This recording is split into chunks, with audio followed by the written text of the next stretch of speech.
Hi hello అందరికి, అందరు ఎలా ఉన్నారు? నేను మాత్రం చాలా బాగున్నాను. ఏంటక్క ఏమో చేస్తున్నావు, చూస్తుంటేనే చాలా టెంప్టింగ్ గా ఉంది, నోరు ఊరిపోతుందని అనుకుంటున్నారా? ఏం లేదండి, జస్ట్ టమాటా రైస్ చేస్తున్నాను. ఒకసారి వీలైతే మీరు కూడా ట్రై చేయండి, చాలా బాగుంటది. పిల్లలు అయితే చాలా ఇష్టంగా తింటారు. దానికైతే పెద్ద ప్రాసెస్ కూడా ఏం లేదు, చాలా సింపుల్ గా ఇంట్లోనే చేసుకోవచ్చండి. ఫస్ట్ అయితే మనం అన్నం వండి పక్కన పెట్టుకోవాలండి. అందులోకి సరిపడా టమాటా, పచ్చిమిర్చి, ఆనియన్ కూడా కట్ చేసుకోవాలి. టమాటా మాత్రం మిక్సీ బట్టి తీసుకోవాలి, చాలా బాగుంటుంది. ఆ తర్వాత గ్యాస్ ఆన్ చేసుకొని ఒక పాన్ పెట్టుకోవాలి. పాన్ వేడైన తర్వాత సరిపడా ఆయిల్ వేసుకొని జీలకర్ర, ఆవాలు కూడా వేసుకోవాలి. నా దగ్గర ఆ క్లిప్ అయితే మిస్ అయింది. నేను డైరెక్ట్ పచ్చిమిర్చి, ఆనియన్ వేసే చూపిస్తున్నాను. ఏంటక్క కడాయి అంత తెల్లగా ఉంది అని అంటారేమో, అది అప్పుడెప్పుడో మా ఆయన బ్యాచిలర్ గా ఉన్నప్పుడు తీసుకున్నదంట. ఏం చేద్దాం, దాన్ని రుద్ది రుద్ది రుద్ది రుద్ది అది ఆ మాత్రం కలర్కి వచ్చింది. సరే గానీ ప్రాసెస్ విషయానికి వస్తే, ఆనియన్, పచ్చిమిర్చి వేడైన తర్వాత అందులో కొంచెం శనగపప్పు వేసుకోవాలి. అది అక్కడక్కడ తగులుతుంటే బాగుంటుంది.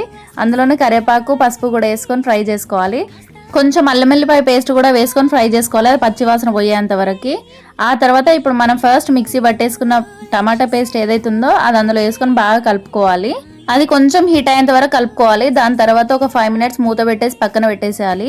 ఒక 5 మినిట్స్ తర్వాత మళ్ళీ మూత తీస్తే ఆయిల్ అంతా సపరేట్ అవుతుంది. ఆ టైంలో మనం కలుపుకొని కొంచెం కారం, ఉప్పు వేసుకొని అయితే కలుపుకోవాలి. మనం టమాటా పేస్ట్ వేసాం కాబట్టి పిల్లలు కూడా చాలా ఇష్టంగా తింటుర్రు. చాలా మంది పిల్లలు అయితే టమాటాలు తీసి పక్కన పెట్టేయడం అట్లాంటిది ఉంటుంది.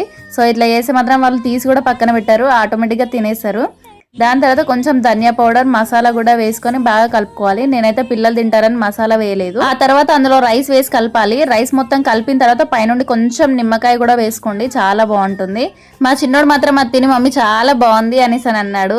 అంతకు మించిన సంతోషం ఇంకేముంటుంది చెప్పండి. అండ్ వీడియో చూసి ఊరికనే వెళ్ళకుండా లైక్ చేసి, షేర్ చేసి, కామెంట్ చేసేయండి. Thank you.